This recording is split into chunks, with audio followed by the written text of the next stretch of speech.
Well, kia ora and welcome to Co-op Leader Conversations. I'm Saya Warlick, CEO of Cooperative Business New Zealand. And in this conversation, we're revisiting the 2026 Primary Industries New Zealand Summit topic, exploring the future of the agricultural cooperative in New Zealand. Now, during the summit, the panel did cover several audience questions, but there were so many excellent questions that we just didn't get to. And we're really looking forward to addressing some of those audience questions in this follow-up conversation. So a little bit of context for you. So the first modern cooperative formed in Rochdale, United Kingdom in 1844, and co-ops formed in rural New Zealand in the 1870s, kicking off on the Otago Peninsula actually. And today our top 30 co-ops and mutuals alone generate revenues equivalent to 12.5% of our GDP. New Zealand agriculture is built on a system of collective action. And I see that the real power of co-ops is not necessarily the individual co-op, but actually that system of cooperation supporting and being supported by our rural communities and circulating value back into those communities. So to kick us off on the panel conversation, I'll pass to Simon Tucker to introduce himself. Yeah, thanks, Saya. Kia ora, everyone. Simon Tucker. I'm the Group Director of Global External Affairs at Fonterra. I've spent about 20 years in the New Zealand dairy industry, most of which has been at Fonterra, both in New Zealand and offshore. For those who don't know, Fonterra is a dairy cooperative owned by about 8,000 dairy farming families across the length and breadth of New Zealand. I also have the privilege to have been on the board of Cooperative Business NZ for the past approximately 4 years. Thanks, Saya. Brilliant. Thanks, Simon. I'll now hand to Anna Nelson.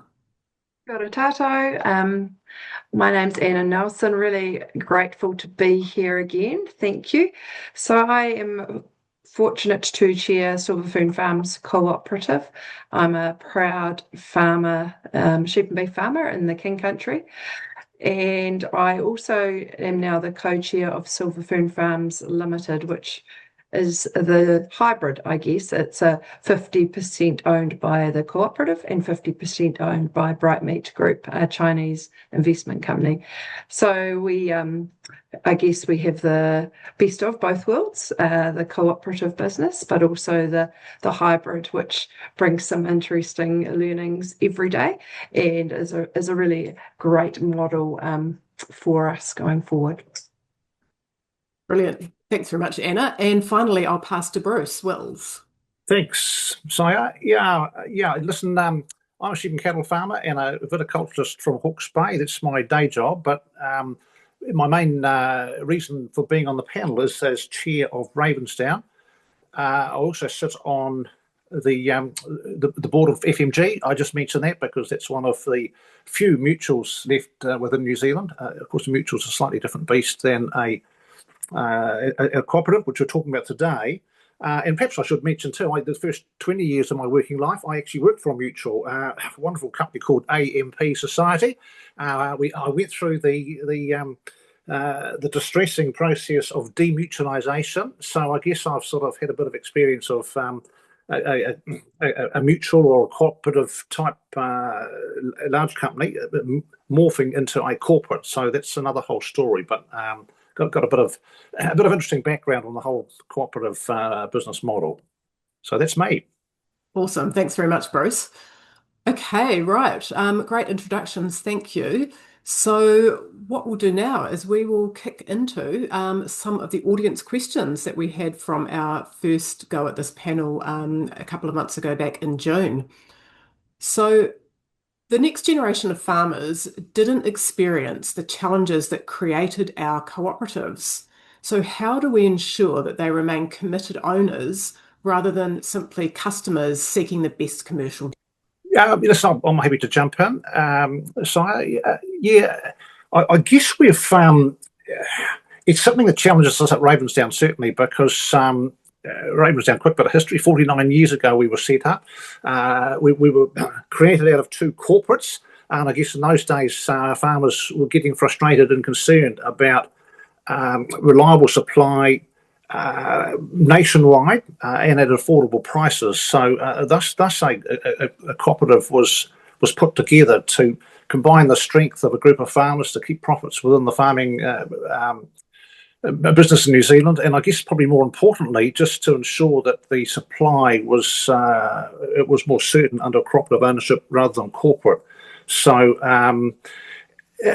what I've seen happen, I guess, over those 49, well, not quite the full 49 years, but certainly in recent years, is that we have in some industries seen the rise of the corporate, and perhaps some of us in the cooperative sector haven't told the story as well as we could have about the benefits of a cooperative business model, which is for me it's that direct alignment of farmer and governance views, its profits remaining within the company, longer term view, a more community focused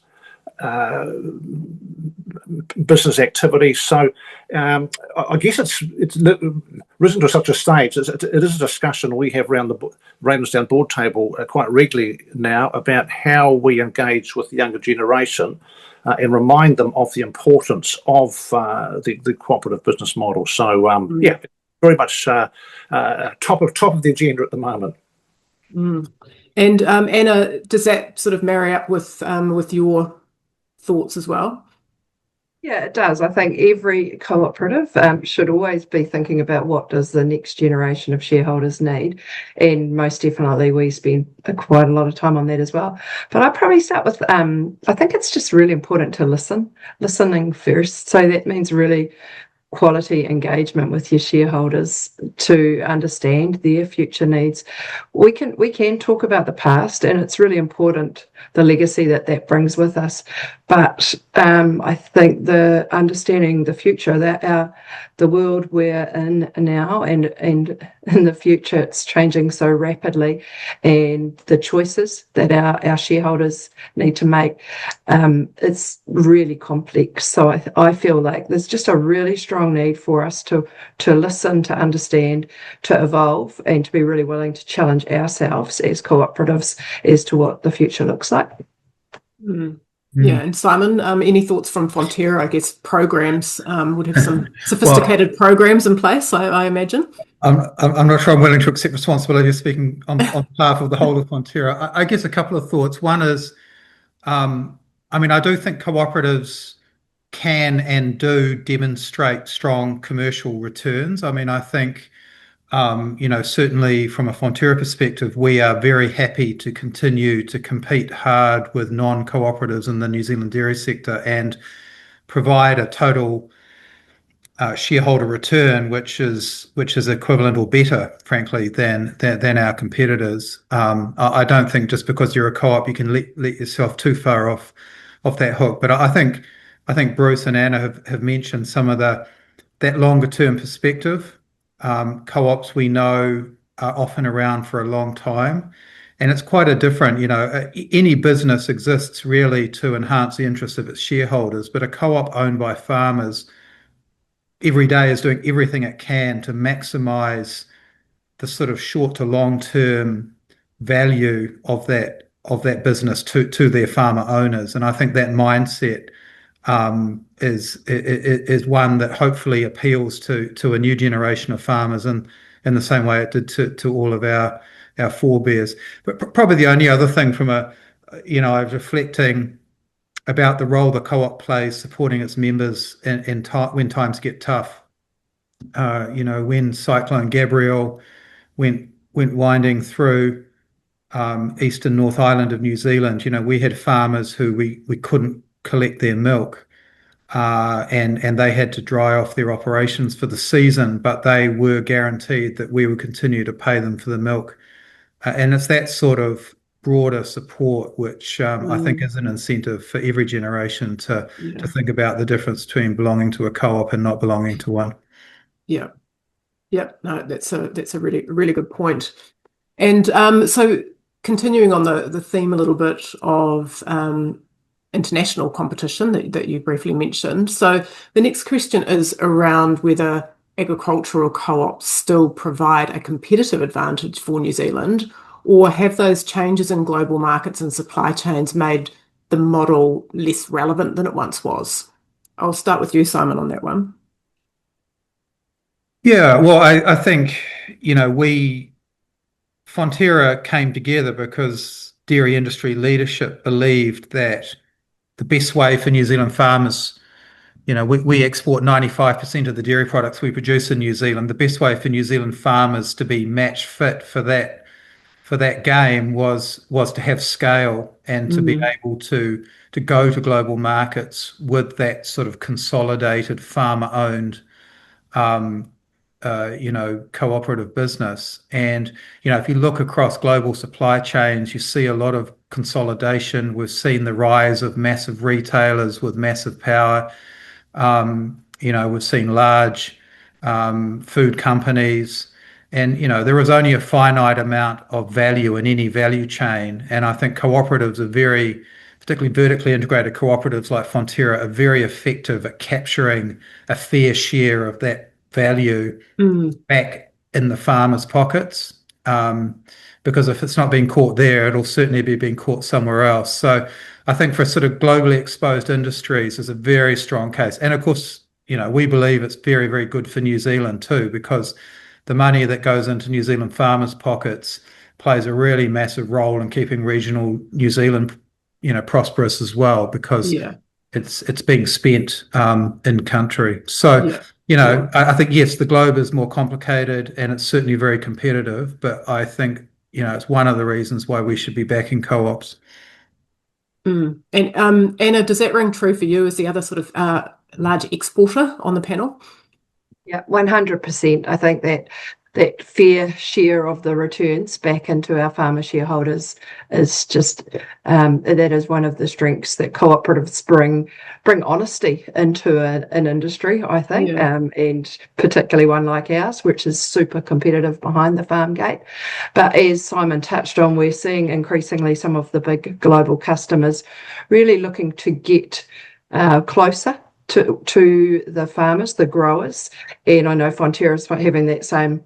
They are looking to invest right back in behind the farm gate, and that is a real cooperative strength to bring a genuine connection with that in a really, I guess, robust, reliable way of helping bring that customer and the Mm, shareholder grower closer together.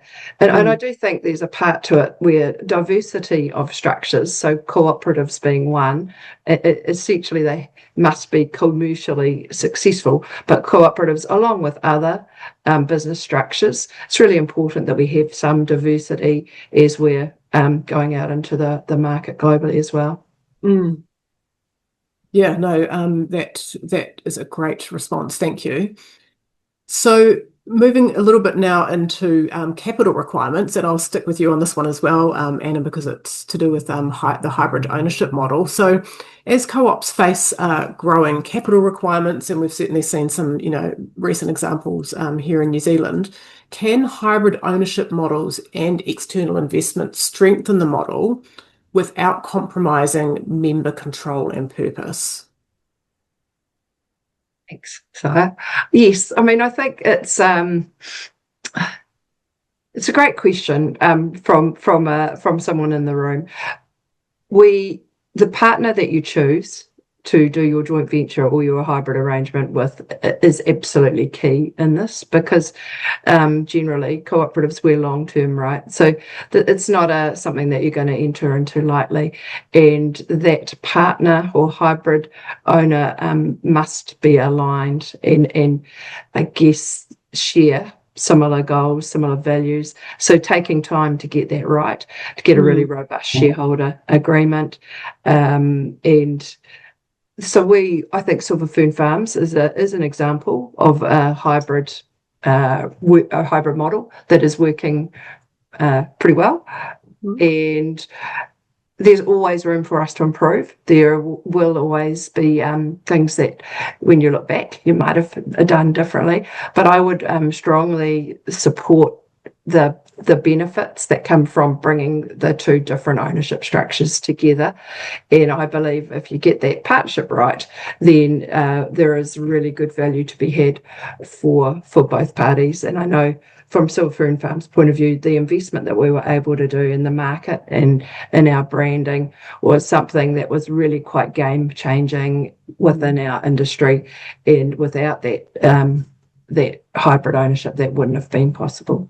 And can you just remind me, Anna, how long has that hybrid ownership model been in place for Silver Fern Farms? So we're just 10 years now. 10 years, right. Yeah. Any perspectives, Bruce or Simon, on that, on the hybrid ownership or external investment, strengthening the model without compromising member control and purpose?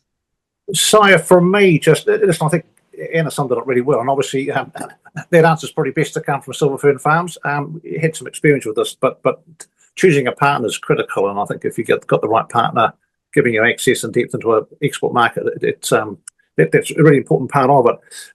Can I just one thing I want to do is just jump back to that previous question when you asked about have changes in global markets and supply chains made the model less relevant than it once was? Yeah. Yes. Commenting from an import cooperative, can I just say it hasn't made it less relevant. It's made it absolutely more relevant. The importance of a cooperative, and I gave this example very briefly at the PINS conference a little while ago, and very, very simply, if you look at New Zealand, which we've got over 90% of all fertiliser is supplied by two large cooperatives. We don't have a supply problem in this country in a world where we've got chaos and disruption, particularly in the Strait of Hormuz.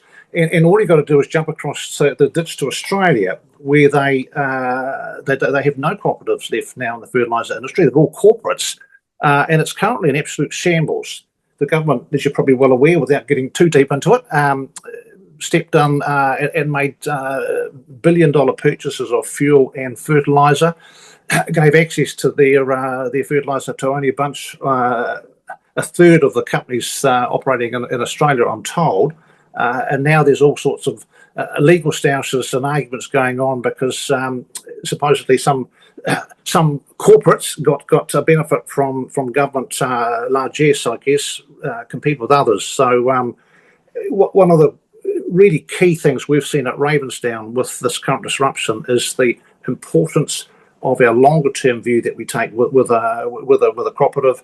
And I guess case in point is 27 years we've been buying from a company in Saudi Arabia, or most if not all of our urea, and we're still getting urea even though from them, even though the Strait of Hormuz is closed. So it absolutely, for me, speaks to the advantage of a cooperative in a disrupted and unsettled world is the long-term relationships. Yeah, and the right partners, as Anna mentioned. Absolutely. Well. Yep, particularly where we're a long way away from our markets, and we're just a tiny little island in the South Pacific. So without those relationships, we would be really challenged. Great. So I'll stick with you, Bruce. So the next question, thinking about consolidation. So we've just talked about. You just mentioned the fact that we've got two. 95% of the fertiliser in New Zealand is from two cooperatives. So this is a really interesting question. So should New Zealand's agricultural cooperative landscape consolidate further, or is competition between cooperatives healthy for farmers and the wider sector? I think it's a great one to start with Ravensdown. Brilliant. Yeah, that's right. So you did right, because I think the direct question at the conference in Auckland was, should Ravensdown and Balance, do more together? And listen, it's a fair question, but I guess the way I'd answer that, because it's obviously it's a big commercial decision and it's incentive, but the markets evolve. So I guess again, keeping to my fertiliser theme is that if you go back a couple of decades, we used to just have the one cooperative in New Zealand. Then Fonterra, Ravensdown was formed. We had two cooperatives. We've now got, in addition to those two large cooperatives, two commercial corporates that are pushing pretty hard. And we've seen this happen in most industries where there's a mix of business business models, I guess. So yeah, we sensibly do a bit of stuff with balance. Both boards, I'm sure, keep their eyes open. The markets will evolve and change. But simple things like health and safety, science, advocacy, stuff that affects all our farmer shareholders equally. We do a bit of work together. So I think there's some, in answer to the question, probably we will see some consolidations in some sectors at the appropriate time, but there'll be commercial decisions made for the right reasons by the various companies when the opportunities are there. Mm. And so for listeners or for watchers that might not be from or might not have much knowledge on the sector, can farmer shareholders be members of both fertiliser cooperatives? Good question, and absolutely yes. And again, the food industry is a good one because we've got over a third of New Zealand farmers have shares in both Ravensdown and Balance Agri-Nutrients. So yeah, it's an interesting setup. So yeah, it gives them choice. If we're not competitive, or vice versa, Balance is not competitive, they can chop and change and choose, and that's that keeps the industry sharp and on its toes. Yep. Anna's nodding knowledgeably there. I was going to say, well, in your introduction, Si, you talked about cooperatives working together, and while it's not consolidating, I think there's a great example at the moment with Fonterra and Fern doing some good work with beef on dairy, and I just think actually going forward there will be I think more opportunities. We do share a lot of shareholders across New Zealand, so not so much the consolidation but collaboration where you've got that alignment of values, purpose that we've already sort of touched on. I think there will be more opportunities, and I'm quite excited about that. The possibility of what we could do is co-ops working more closely together right across sort of the primary sector. Yeah, I think from my perspective that's one of the most I guess beautiful aspects of the cooperative principles is that cooperation amongst cooperatives, and yeah, definitely New Zealand does do a fantastic job of sharing, as you've said. Do you have any thoughts, Simon? no, I'd certainly echo what Anna said about, we at Fonterra, Silver Fern Farms and Zespri, different industries, but as co-ops, we always seem to find areas where we can cooperate with each other. And I do think part of it is just the mindset and the outlook, which is great. Interestingly, Fonterra is a beneficiary of decades of consolidation in the New Zealand dairy cooperative sector. But our big competitors overseas, the two biggest dairy exporters from Europe, Arla and Friesland Campina, are both farmer-owned cooperatives, and Dairy Farmers of America is a massive cooperative there. And while they are very strong competitors, it is interesting. We find a lot even to collaborate with those companies on global issues. And again, the cooperative ethos, it's not just a New Zealand thing, it spreads across borders. Yeah, absolutely. It's fascinating how much we have in common. Well, we just talked about one of the, I guess, one of the core strengths of the cooperative model being that sort of collaboration and cooperation across different sectors or different boundaries. So just turning now to maybe the flip side of that, and a question that popped up was around the kind of the weaknesses of the co-op model today, and how do successful cooperatives overcome these weaknesses to remain financially strong and also relevant to members in the modern age? Do I have a taker for that question? Yeah, I'll jump in. The obvious one is access to capital. So that's the tricky bit because you've got to go back to your shareholders if and when you might need a bit of capital, and that's not always easy. So for me it's that, and I guess also what I call committed capital. A lot of the cooperatives have got and again if I talk Ravensdown, 40 plus stores around the countryside, manufacturing plants. So because we were set up by our farmer owners for a reliable nationwide supply of fertiliser, yeah, we've got a pretty big footprint. That's in addition to a joint venture shipping operation, and in addition to having planes.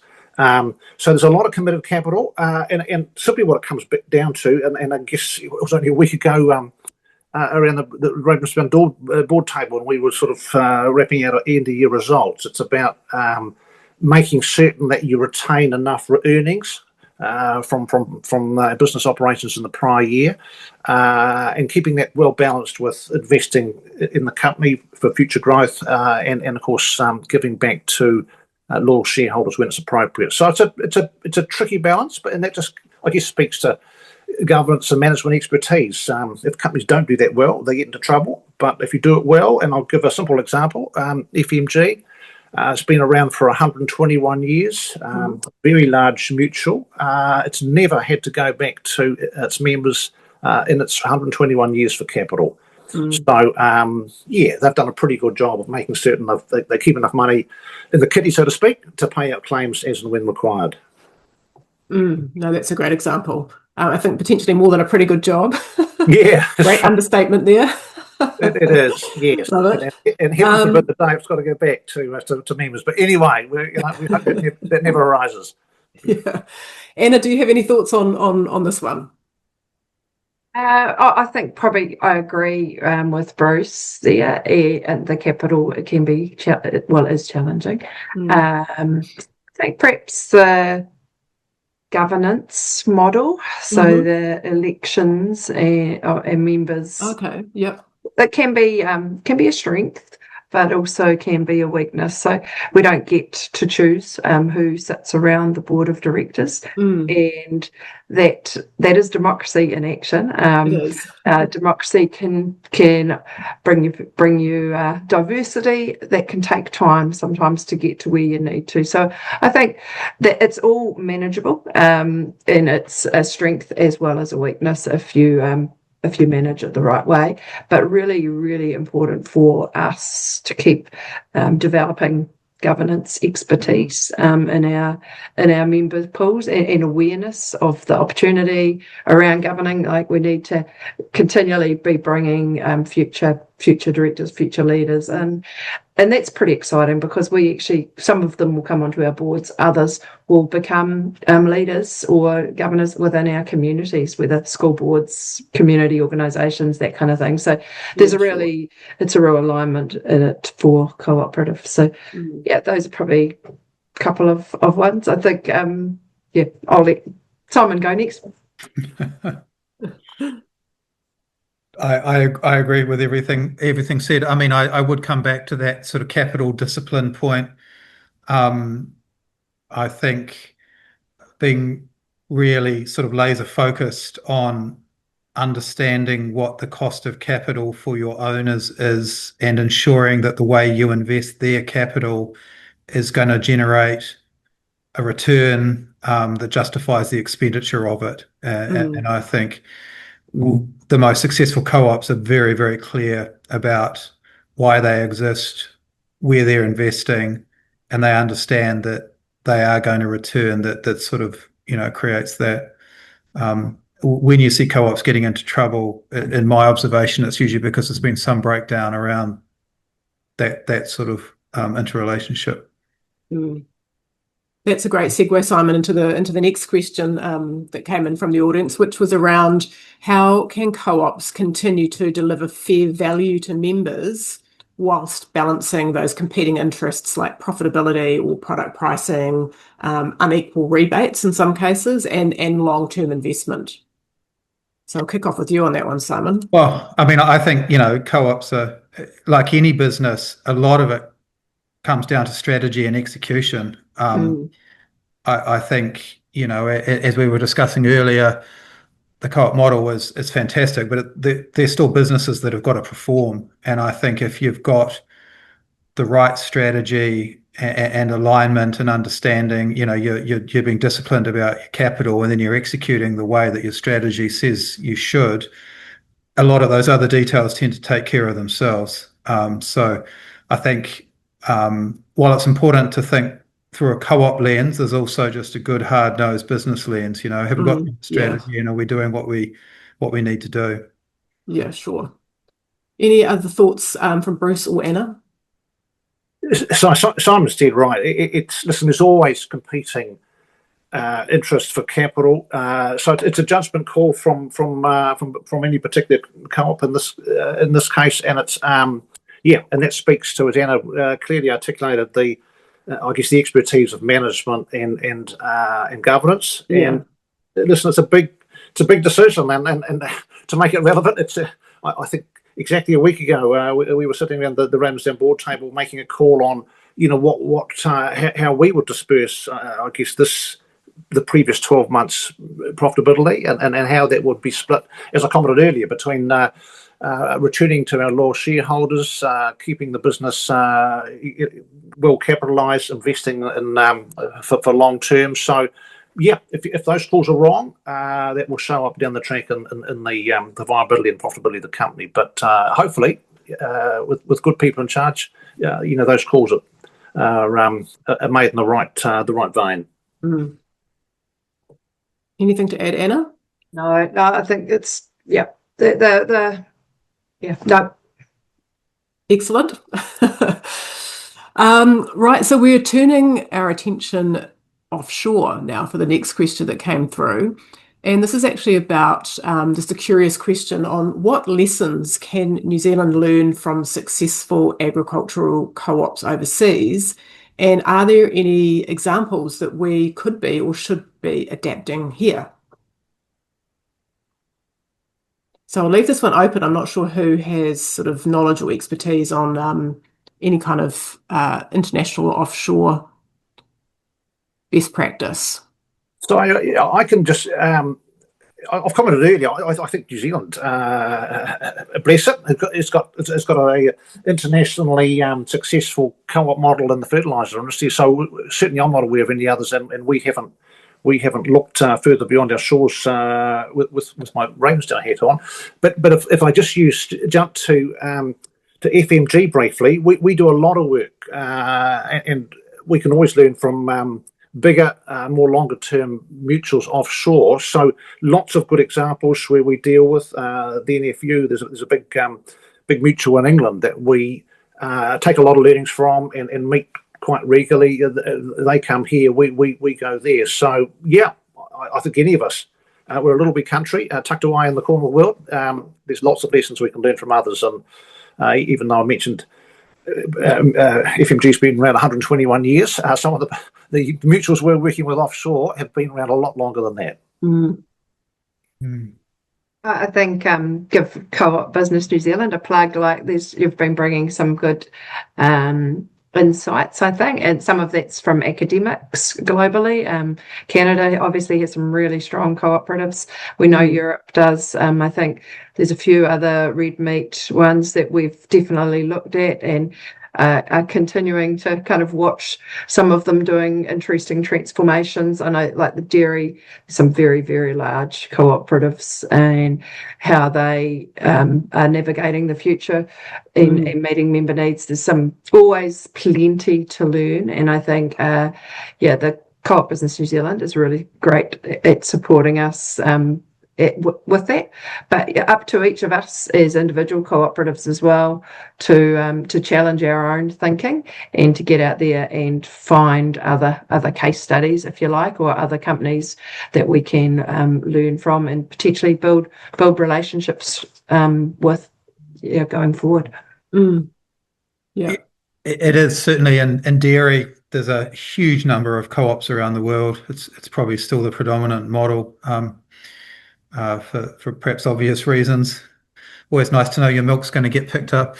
One of the interesting areas where I think probably a lot of New Zealand co-ops have had a bit of a look around the world is within the co-op model. There's many different capital structures and ways of organising ownership and shareholders' rights and so forth. And I think at various stages, probably most New Zealand co-ops have had a bit of a look overseas at what other models look like and how successful that is. I'm not sure there's a perfect model. Everyone seems to have pros and cons, but that's an area where, I think it's good for us to keep, as Anna said, scanning the horizon, just making sure that we've got things optimally organised here. Mm. No, that makes complete sense. And I guess, from my perspective as the industry body, where I see areas that we can be learning from are actually sectors where there are really successful cooperative models offshore that we just don't have here. I'm thinking, for example, housing cooperatives. We don't have aged care or childcare cooperatives really. Worker or employee owned cooperatives, that's coming up more and more as a potential model for encouraging the continued ownership or transition of a business when an owner retires, for example. Could the workers or the employees be supported into collectively owning that business to keep it going? So, yeah, I think from my perspective, the gaps are more around where we just have a complete gap in the New Zealand market. And there's some fantastic examples offshore that we could actually learn from with the right policy support. Yeah. So I'm going to turn to a really specific question that came in from the audience now. And I know that there's nobody on the panel that's necessarily specifically from the arable industry, but we'll give this one a go. So how could New Zealand's arable industry form a cooperative that gives it a sustainable future? Or should it just stay operating the way it does? So I'll pass to Anna for this one, just to kick off. I think you actually gave the answer just in your previous couple of paragraphs that you were talking about. So really, obviously, there's profitability challenges for the arable sector, and actually, in New Zealand's benefit, we really need a arable sector that's domestic and profitable and sustainable. So, given that we're all cooperative members and supporters on the call, I'm sure that we would say that yes, New Zealand's arable industry could look to form a co-op, and that there could well be some significant benefits. I think every co-op comes together to solve a problem or to meet a challenge, and that it does require individual businesses to be willing to lose some of their autonomy, I guess, to get together and to go for something that has a greater good and a longer term perspective. And so far be it from myself or probably any of us on this call to tell the arable industry how to run their business, but I would have thought 100% it could be something that the members, the arable sector, might like to look at. Any other perspectives before we shift to the final question? No? Good. Anna summed it well. No, all said. Excellent. Right, so it's been a fantastic conversation so far, and we've got a really forward-looking question to conclude with. So this question is, if we look ahead 20 years, what actions by farmers, by boards, by co-ops, and by policymakers would be the most important to ensure that New Zealand retains strong farmer-owned businesses? I'll start with Simon on this one. Yeah, I mean, I think, it's come up, but none of us should take the cooperative model for granted. I think it's important that those of us who believe firmly that co-ops are great for New Zealand agriculture, need to continue to tell that story. I think there's a lack of awareness in other parts of the New Zealand ecosystem about cooperatives and the role they play, and the value that they absolutely create for New Zealand. And I think, for example, with policymakers, it's easy to sort of think, well, you've either got private companies or public companies, or but making sure that whatever legal and frameworks for the economy take into account fully the role that co-ops can play. But probably the final thought is just how we manage things like farm succession and transition, and whether co-ops can play a role to help support farming families who own the co-op through that transition. Certainly something we at Fonterra have been thinking a lot about, and I think that's a really interesting area for the next couple of decades. There is a something of a generational shift going on, certainly in the New Zealand dairy industry, and it's critical for the industry, for the co-op, but also for New Zealand that we successfully manage that. And I think that's a good challenge for all of us to think about. Excellent.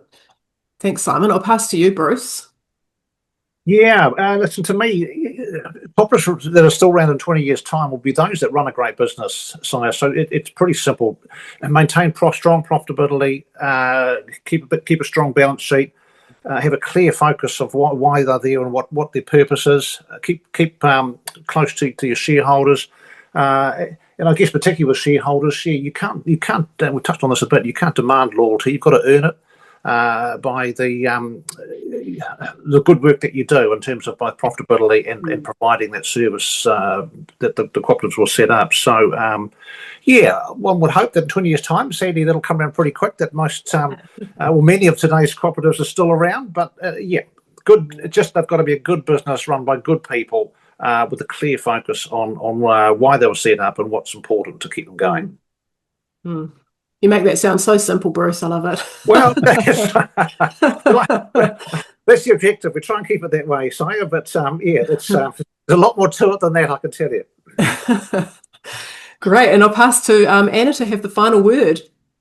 I don't feel like that's very fair, to be fair. It's the other two have really covered most of it. So I do think it's the being willing to challenge ourselves, to evolve, to meet our future shareholder needs. I think awareness of what's coming, the challenges, and that's probably beyond 20 years as well. 100% support Bruce with strong commercial performance. That's the bottom line. Balance sheets protected.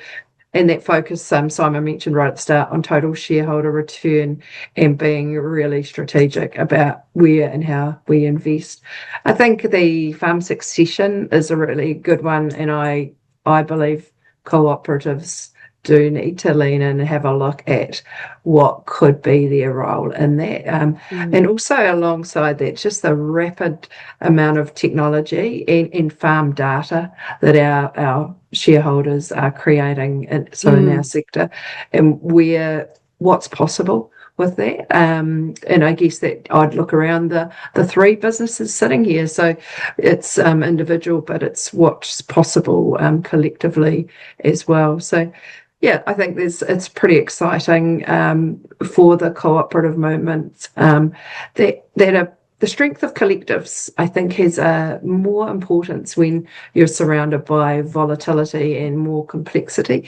And so I do think that perhaps, whilst we've talked about some of the original reasons for co-ops forming, not being there's so much awareness, maybe not so much relevance, I do think that there's a lot looking forward that the reason for being, if we're willing to evolve, is going to be just 100% as important as it was in the past.